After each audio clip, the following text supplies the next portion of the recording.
علیکم ورحمۃ اللہ وبرکاتہ۔ وعلیکم السلام ورحمۃ اللہ وبرکاتہ۔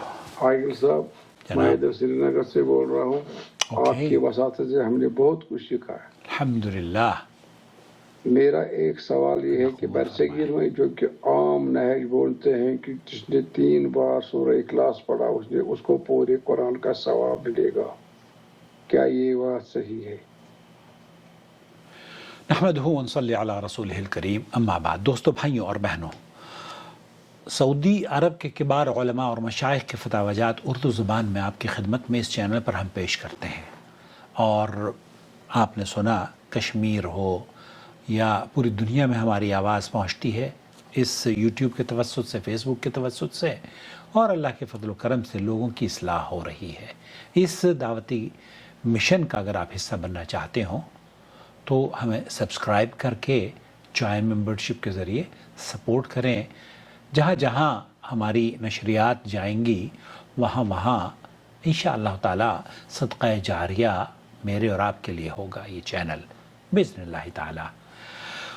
سب سے پہلے تو وہ احادیث آپ کی خدمت میں پیش کرنا چاہتا ہوں جو کہ بھائی جاننا چاہ رہے ہیں۔ ابو سعید خدری رضی اللہ تعالیٰ عنہ نے ایک شخص کو سنا کہ وہ قل هو اللہ احد کو بار بار پڑھ رہا ہے، تو صبح نبی کریم صلی اللہ علیہ وسلم کے پاس آئے اور اس بات کا اس نے تذکرہ کیا، انہوں نے اسے قلیل جانا، تو رسول اکرم صلی اللہ علیہ وسلم نے فرمایا اس ذات کی قسم جس کے ہاتھ میں میری جان ہے، بے شک یہ سورہ قرآن کے تیسرے حصے کے برابر ہے۔ اس حدیث کو امام بخاری نے اپنی صحیح میں نقل کیا ہے 6643 پر۔ اور اللہ کے رسول صلی اللہ علیہ وسلم نے، ابو درداء یہ کہتے ہیں کہ نبی کریم صلی اللہ علیہ وسلم نے یہ بھی فرمایا، کیا تم میں سے کوئی ایک رات میں قرآن کا تیسرا حصہ پڑھنے سے عاجز ہے؟ تو صحابہ اکرام نے کہا قرآن کا تیسرا حصہ کس طرح پڑھا جائے؟ تو نبی کریم صلی اللہ علیہ وسلم نے فرمایا قل هو اللہ احد قرآن کے تیسرے حصے کے برابر ہے۔ اس سے امام مسلم نے اپنی صحیح میں نقل کیا ہے، حدیث نمبر 811۔ اور ابو ہریرہ بیان کرتے ہیں کہ نبی کریم صلی اللہ علیہ وسلم نے ارشاد فرمایا جمع ہو جاؤ کیونکہ میں تم پر قرآن کا تیسرا حصہ پڑھوں گا۔ تو جمع ہوا، وہ ہو تو سب لوگ جمع ہو گئے، مجمع جمع ہو گیا، پھر نبی کریم صلی اللہ علیہ وسلم تشریف لائے اور قل هو اللہ احد پڑھی اور پھر چلے گئے۔ تو ہم ایک دوسرے کو کہنے لگے کہ آسمان سے کوئی خبر آئی ہے جس کی بنا پر آپ اندر چلے گئے؟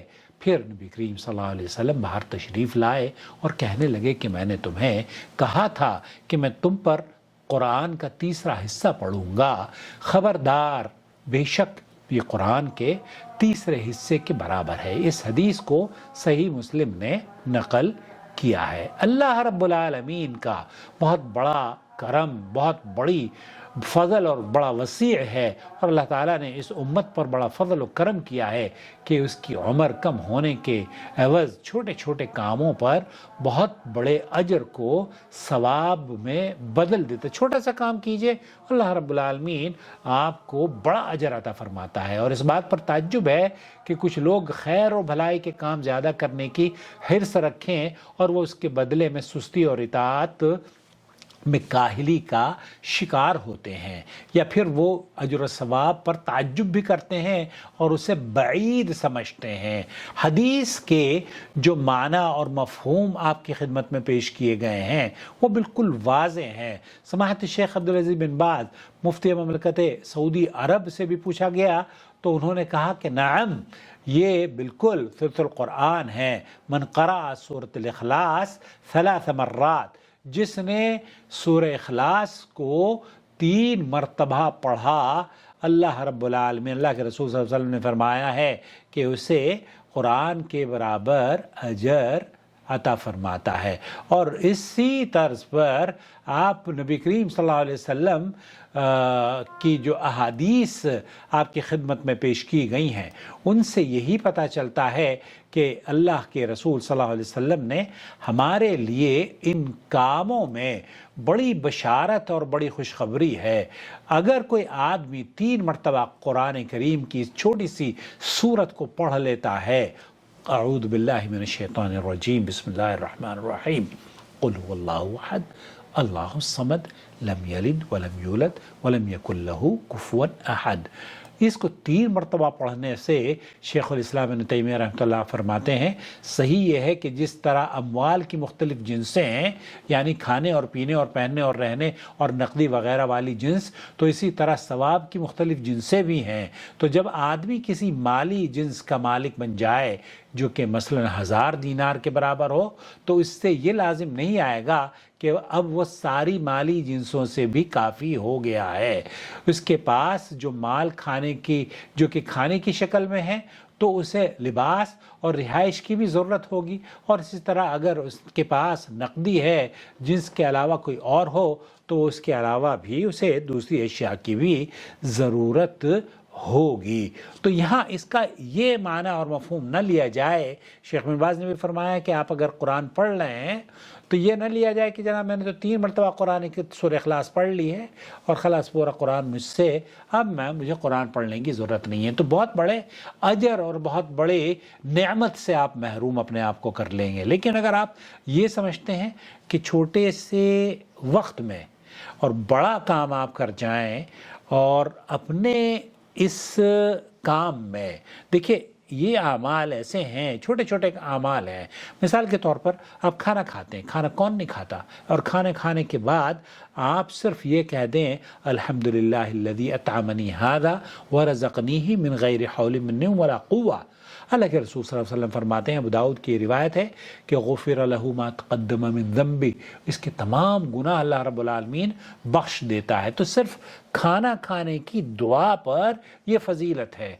इसका ये मतलब नहीं है कि हम सारे आमाल दूसरे आमाल करना छोड़ दें। तो यहाँ भी इसका माना और मफहूम ये नहीं है कि आप कुरान करीम को पढ़ना छोड़ दें, उस पर तदब्बर करना छोड़ दें और उसको समझना और दूसरों को समझाना छोड़ दें, बल्कि इन अहादीस से इस छोटी सी सूरत की फजीलत बयान की गई है कि आप अगर इस छोटी सी सूरत को 3 मरतबा पढ़ लेंगे तो अल्लाह रब्बुल आलमीन आपके आमाल में या नेकियों में उतना इजाफा फरमाएगा गोया कि आपने कुरान करीम मुकम्मल पढ़ लिया हो।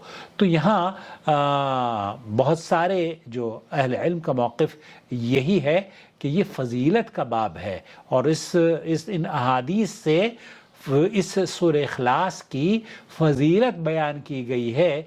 इससे ये समझना कि ये मुमकिन नहीं है, ये भी गलत है, और इससे ये समझना कि मैं कुरान करीम पढ़ूंगा ही नहीं, सूरह इखलास पढ़ लूँगा, ये भी गलत है। यहाँ दोनों इफ़रात व तफरीद का शिकार हो जाएंगे। हमें क्या करना चाहिए? हमें जब कलील वक्त में अल्लाह की रज़ा हासिल करनी है, तो खाना खाते वक्त कितने लोग कितने अल्लाह के रसूल सल्लल्लाहु अलैहि वसल्लम फरमाते हैं कि गैरिल मग़दूबि अलैहिम वलद्दाल्लीन जो पढ़ता है और इमाम के साथ आमीन कह देता है, गुफ़िर लहू मा तक़द्दम मिन ज़ंबि, एक छोटा सा अमल आपके गुनाहों को मिटा देता है, जन्नत का आपको हकदार बना देता है। तो छोटे छोटे ये अमाल हैं, इन्हें करना चाहिए और दूसरों तक इन्हें शेयर भी करना चाहिए, ताकि आप और हम इन अजर में बराबर के शरीक रहें और ये हमारे लिए सदका जारिया हो। तो ये बिल्कुल सही हदीस है, कुरान करीम की छोटी सी सूरत है, और जो इसको पढ़ता है उसके बारे में बड़ा अजर है। क्या तुम में से कोई एक रात में कुरान का तीसरा हिस्सा पढ़ने से आजिज़ है? तो सहाबा कहने लगे कुरान का तीसरा हिस्सा कैसे पढ़ा जा सकता है? तो आप अलैहिस्सलातु वस्सलाम ने फरमाया कुल हुवल्लाहु अहद कुरान के तीसरे हिस्से के बराबर है। अल्लाह रब्बुल आलमीन से दुआ है कि अल्लाह ताला हमें कुरान अहले कुरान बना दे, अहलुल हदीस बना दे, और हमें कुरान और सुन्नत पर चलने वाला बना दे, और अपनी रज़ा के हुसूल का इस चैनल की नशरियात को सब बना दे। आमीन या रब्बल आलमीन। अस्सलामु अलैकुम व रहमतुल्लाहि व बरकातुहू।